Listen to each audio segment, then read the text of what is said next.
Vicente Solano, él es académico y analista político. Abogado Solano, bienvenido. ¿Cómo mira usted este momento actual, la acción de las autoridades, fundamentalmente la Fiscalía, y de acuerdo a las declaraciones de Daniel Noboa, también el Ejecutivo que habría estado impulsando y apoyando los hechos que se han dado en las últimas horas? Muy buenos días, querido Gustavo. Muchísimas gracias por la invitación. Buenos días a todos quienes nos ven y nos escuchan. En realidad, me parece que este operativo Metástasis desnuda algo que aparentemente no lo conocíamos, pero me parece que quienes generalmente estamos cercanos a la actividad jurídica, conocemos lamentablemente en los pasillos, en los corredores, de toda la existencia de no solamente esta mafia. Me parece que efectivamente este tipo de entramado delincuencial está no solamente presente en esta exposición de esta primera, yo diría, organización dedicada justamente a fortalecer la delincuencia a nivel del país dentro del accionar jurídico, y obviamente pues que además entrelaza también ese accionar jurídico también con la actividad política. Me parece que esto es solamente, como muchas veces sabemos decir, la punta del iceberg, lamentablemente.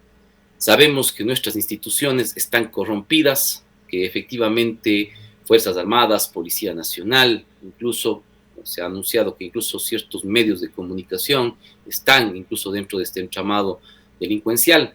Y efectivamente me parece que es algo que es de aplaudir, ¿no? Me parece que la Fiscalía ha hecho, digamos así, una actividad que era necesaria y que lamentablemente pues ha implicado de que la ciudadanía conozca ya de manera mucho más frontal cómo lamentablemente funciona la administración de justicia, y además pues lamentablemente cómo funcionan las instituciones políticas, y lamentablemente cómo el Estado ecuatoriano, ¿no?, se encuentra también en las garras de los grupos de delincuencia organizada y del narcotráfico. Sin embargo, hay que ser claros, ¿no?, en esto.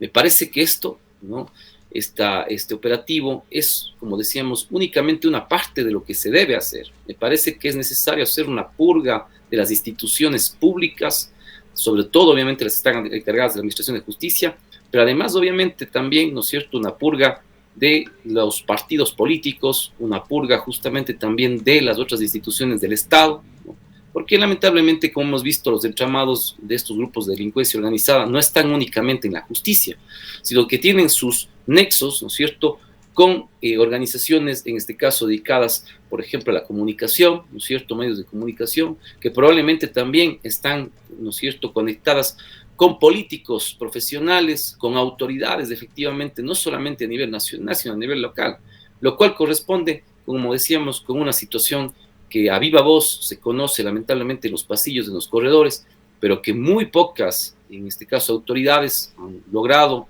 Yo creo que en eso hay una gran determinación por parte de Fiscalía, pero me parece que todavía es muy pequeño lo que se ha hecho. Realmente me parece que todavía siguen existiendo grandes grupos de delincuencia organizada y obviamente de entramados que lamentablemente no permiten una buena administración de justicia, y que lo que han hecho justamente es que incluso la ciudadanía pues realmente no confíe en los órganos de administración de justicia, y por lo tanto, pues evidentemente yo creo que también en las propias instituciones estatales.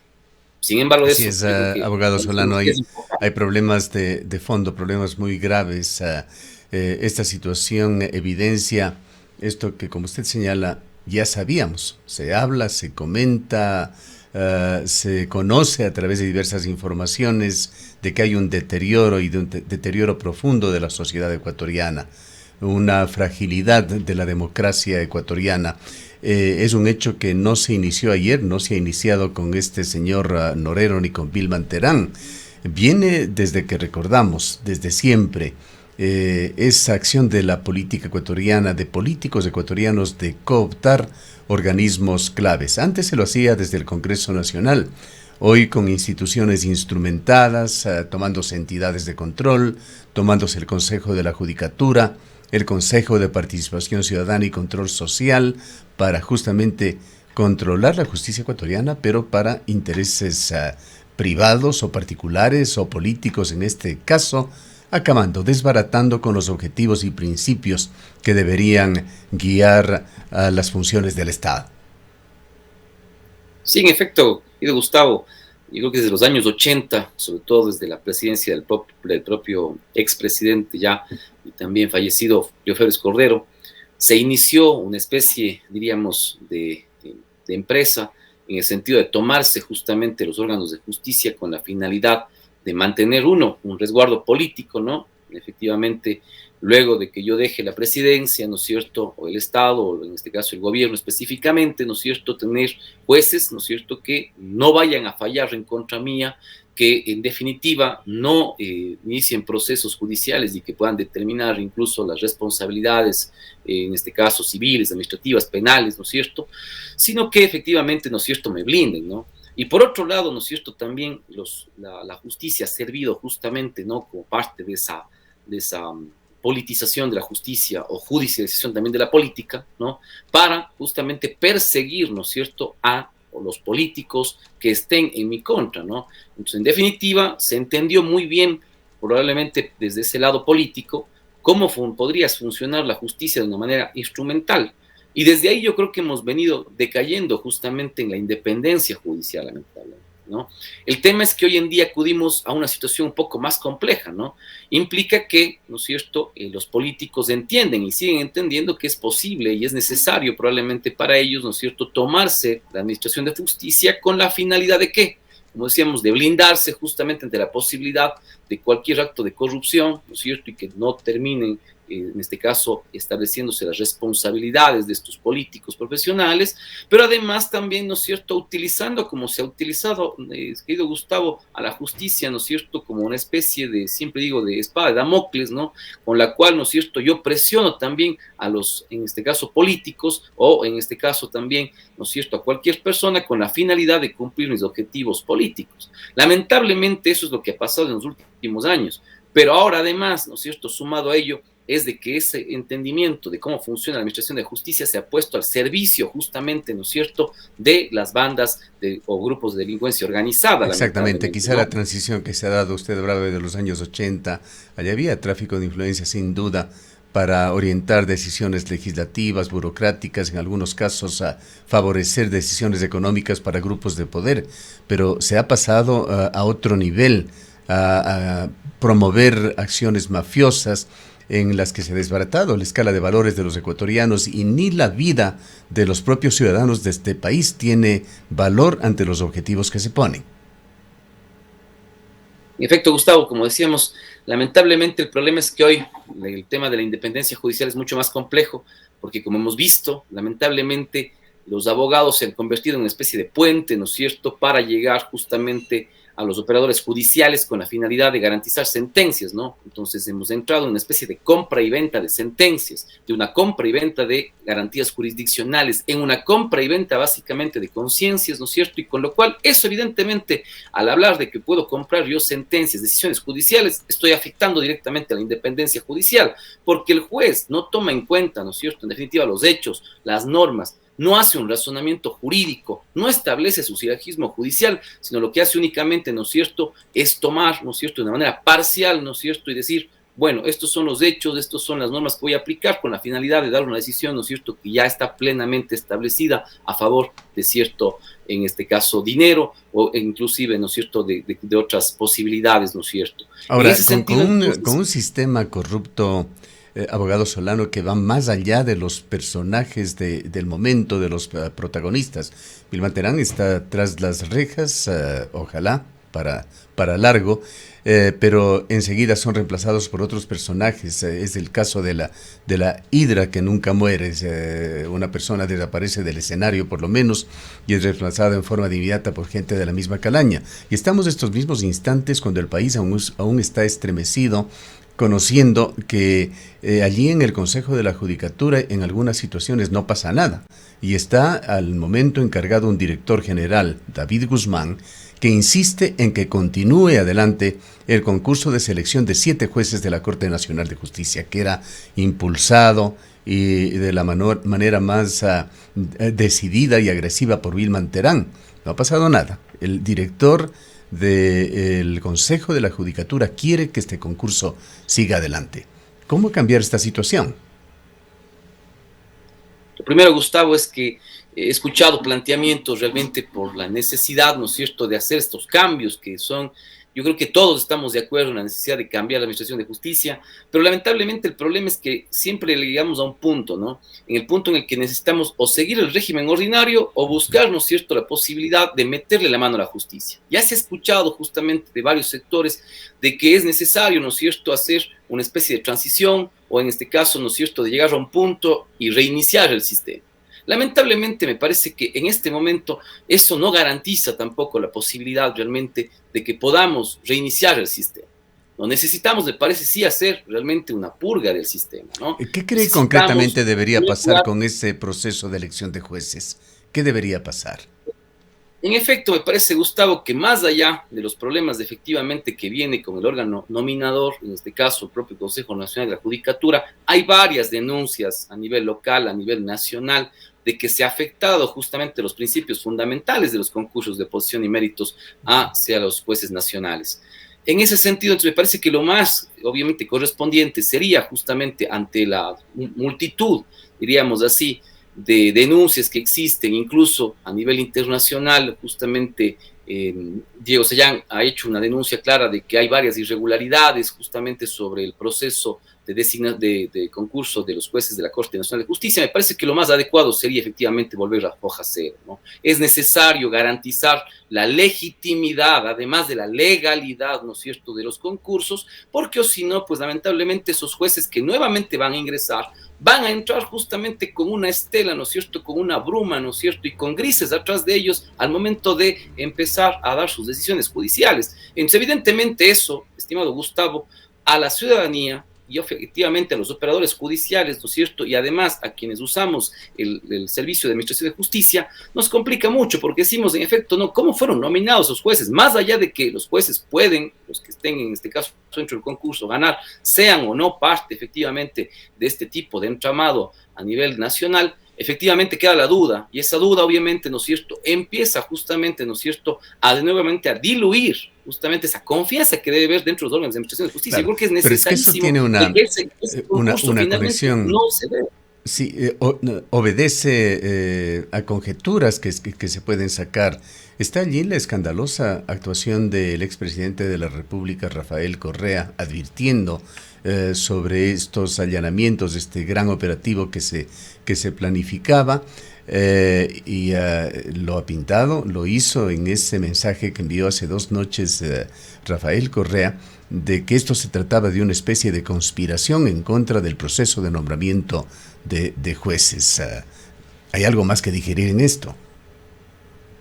Probablemente, obviamente, el accionar político del expresidente, ¿no es cierto?, siempre genera dudas y genera controversia y probablemente, ¿no es cierto?, también genera cierto nivel de desconfianza, ¿no? Más allá de, efectivamente, como decíamos, yo creo que el expresidente tiene que hacerse cargo de sus palabras, efectivamente, es la cuestión de la información justamente que se filtra a nivel nacional, ¿no? El problema es que ese tipo de información no debería estar dentro de los actores políticos, ¿no? La pregunta que yo me hago es cómo esa información le llegó al expresidente Rafael Correa, ¿no? Entonces eso implica, obviamente, ¿no es cierto?, que servidores judiciales, probablemente servidores policiales, o alguien que conoce efectivamente o conocía de la posibilidad de ese tipo de operaciones, ¿no es cierto?, se dé. Entonces, a mí lo que me preocupa, más allá de que sea el expresidente Correa, es de que los políticos, ¿no es cierto?, de que ciertas instituciones conozcan de antemano ya la posibilidad, ¿no es cierto?, de que se desarrollen este tipo de operativos, cuando eso debería, obviamente, estar justamente en el mayor de los sigilos, con la finalidad de que justamente no se escapen, ¿no?, porque se ha escuchado ya, ¿no es cierto?, de los medios de comunicación, de que algunos de los posibles también miembros de este entramado delincuencial ya ni siquiera, ¿no es cierto?, realmente se presentaron y algunos de ellos probablemente fugaron porque habían este tipo de alertas, ¿no? Entonces eso quiere decir, estimado Gustavo, más allá de que sea el expresidente Correa, de que los políticos también están dentro de este tipo de entramados, ¿no? Y eso es preocupante, efectivamente, más allá de que, como digo, sea el expresidente, cualquiera que conozca de este tipo, ¿no es cierto?, de operaciones, desnuda al final de cuentas también de que la actividad política está dentro de este tipo de círculos y que obviamente eso es peligroso para la administración de justicia, porque el ciudadano se siente obviamente en indefensión, porque dice, claro, ¿cómo va a ser, ¿no es cierto?, que yo cuando estoy en un proceso, ¿no es cierto?, en fiscalía, tengo indagación previa, yo no conozco generalmente ese tipo de investigaciones, y lamentablemente en cambio en estos casos, ¿no es cierto?, parece que todas las reglas efectivamente que se aplican para el ciudadano no se aplican, por ejemplo, para ciertas autoridades o ciertos políticos, ¿no? Y eso obviamente rompe también la confianza en la Administración de Justicia, que lamentablemente, como digo, está permeada gravemente justamente por estos grupos de delincuencia organizada. Claro, y da Gustavo, cuenta de la medida de este deterioro de las fuerzas del orden, pues esta filtración de información se ha dado a pesar de un tamizaje importante que ha hecho el Ministerio de Gobierno, tanto en las Fuerzas Armadas como en la Policía, que eran actores coordinados con la Fiscalía. Como digo, lamentablemente, Gustavo, me parece que nuevamente denunciamos, y yo creo que es una cuestión importante, seguir recalcando que es importantísimo regresar a hacer una purga interna del Estado, de las instituciones efectivamente que están para cuidarnos, porque como vamos viendo, y esto es, como digo, una cuestión que lamentablemente es solamente la punta del iceberg, ¿no? Entonces, esto implica necesariamente lo que ya habíamos dicho varias veces, Gustavo, aquí. No es un problema de normativa, no es un problema de la Constitución, no es un problema del Código Orgánico Integral Penal, es un problema de la aplicación de las normas por parte de los operadores judiciales y por parte de quienes somos también parte del sistema justamente de administración de justicia. Y ahí la pregunta también es, ¿qué están haciendo las universidades por forjar nuevos abogados, por forjar justamente profesionales que más allá del carácter técnico, que además yo creo que hemos visto en algunas audiencias en estos días, lamentablemente hay ciertos abogados que desconocen, ¿no?, de una buena técnica jurídica, pero más allá de la técnica jurídica, que puede suplirse, ¿no? Efectivamente está también en medio de la discusión la calidad ética que tienen los profesionales que están saliendo de nuestras universidades. Necesitamos urgentemente reformar incluso las mallas curriculares de las universidades, porque ya no hay materias como ética, ya no hay materias efectivamente que nos pongan a reflexionar sobre el bien y el mal, sobre la calidad de profesionales que debemos tener, y no solamente los abogados y abogadas, sino todos, justamente los profesionales, porque conocemos efectivamente que sí, aunque los abogados son el puente directo hacia la administración de justicia, ¿no? También hay otros profesionales efectivamente que están en medio justamente de estos entramados delincuenciales, estimado Gustavo. Entonces yo creo que el problema del sistema no es un problema únicamente de la actividad política o de los políticos, es un problema de toda la sociedad ya prácticamente. Y eso es complejo, ¿no? Porque eso quiere decir que los grupos de delincuencia organizada, que la mafia, que el narcotráfico está permeando ya prácticamente todas las capas sociales, los estratos sociales, y es transversal, ¿no? A incluso todos, como decíamos, las posibilidades de estamentos sociales a nivel del país. Entonces, es necesaria una reforma profunda, pero yo creo que es necesario hacerlo obviamente desde donde podemos inicialmente, que es también desde las instituciones justamente que no deben justamente, ¿no es cierto?, ser cooptadas por el narco o por, en este caso, la mafia, ¿no? Yo creo que es importantísimo entonces plantearnos, como decíamos, como primera medida urgente, el suspender este concurso de la Corte Nacional de Justicia. Segundo, empezar justamente, y yo creo que ahí esperemos, ¿no?, en los próximos días, Álvaro Román me parece que es un abogado, obviamente lo conozco poco, pero sé obviamente que me parece que es una persona honesta, que ojalá pues pueda estar dentro del Consejo de la Judicatura y pueda tomar acciones inmediatas, ¿no?, en ese sentido. Obviamente incluso yo planteo directamente, es necesario o reformar justamente las potestades, las competencias que tiene el Consejo Nacional de la Judicatura, o si no, definitivamente eliminar el Consejo Nacional de la Judicatura. Claro. Ya sabemos que esto es muy complejo, esto se ha hablado mucho en el país, se ha dicho que la consulta popular no le permite, que ir a una nueva Asamblea Nacional Constituyente es compleja y podría incluso servir para nuevas manipulaciones. La pregunta sería, abogado Solano, con el marco legal actual, con la Constitución actual, con la estructura organizacional del Estado, ¿hay caminos, hay herramientas para cambiar los estamentos hoy corruptos en varias organizaciones del Estado? ¿Tiene el Ejecutivo, el presidente Noboa, tiene la Fiscalía espacios de poder suficiente? En el caso del Poder Ejecutivo, acciones, aunque sea redundante, ejecutivas, concretas, inmediatas, para enfrentar este periodo que tiene mucho de excepcional hasta que eventualmente la Constitución pueda ser o reformada o cambiada. Lo primero es importante reflejar aquí una actividad, como decíamos, propia del Ejecutivo. Lo primero es que el Consejo Nacional de la Judicatura, si es que en el caso de plantearse su eliminación, me parece que eso iría por vía de reforma parcial de la Constitución, Y la posibilidad de cambiar algunas de sus potestades también está dentro de la enmienda. Entonces eso lo puede hacer tranquilamente la Asamblea Nacional con la iniciativa del presidente de la República. Me parece que eso no es una cuestión que necesitamos de Asamblea Constituyente, y según los parámetros que ha establecido la Corte Constitucional sobre este tipo de órganos, y creo que siguiendo una misma analogía en ese sentido, el Consejo Nacional de la Judicatura no es necesaria una Asamblea Constituyente para hacerlo, ¿no? Eso hay que dejarlo claro. En segundo lugar, la posibilidad de eliminar algunas potestades, yo creo que está básicamente en una posibilidad de una enmienda constitucional. Entonces eso implica que el presidente de la República puede activar la enmienda constitucional, lo puede hacer según el 441 de la Constitución, y la Asamblea Nacional tramitar probablemente, ¿no es cierto?, la enmienda en la finalidad de que justamente, ¿no es cierto?, eso sea mucho más rápido.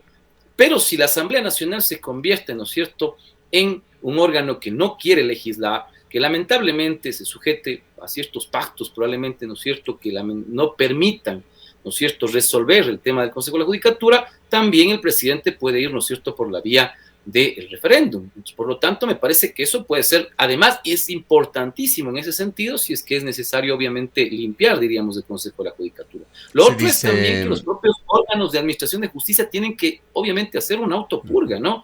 Yo creo que es necesario también de que desde lo interno, ¿no es cierto?, se empiece justamente también a lograr esa posibilidad, ¿no? Yo por eso decía, es necesario el cambio en el Consejo de la Judicatura de algunos de estos miembros, porque algunos de estos miembros reflejan que el interés no es tener una mejor administración de justicia, sino probablemente, ¿no es cierto?, tener ciertos intereses, ¿no es cierto?, a favor de quienes, diríamos así, estén justo detrás de esos. Abogado Solano, una pregunta final y muy concreta. ¿Puede efectivamente el presidente Noboa sacar adelante una consulta popular para realizar a fines de febrero o la primera semana de marzo, como señaló el día de ayer era su intención?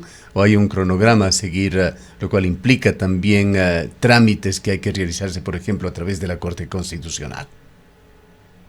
Me parece que la posibilidad, ¿no es cierto?, de iniciar una consulta popular, que debe ser de temas sensibles, yo creo que hay que ser claros, ¿no? Y lo primero es, la consulta popular no es mala ni buena porque sí. Yo creo que siempre las consultas populares, lamentablemente, el problema es que han sido instrumentalizadas también con la finalidad de tener una mayor popularidad y probablemente no han resuelto los problemas principales del país. Entonces yo creo que discutir en algún momento desde los gallos, los toros, hasta volver a tratar temas que efectivamente ya están en la ley, realmente no han sido importantes. Pero estos temas podrían ser importantes y yo creo que deben ser obviamente reflexionados de preguntas que nos permitan sí dar un cambio, un engranaje distinto justamente a las instituciones de administración de justicia.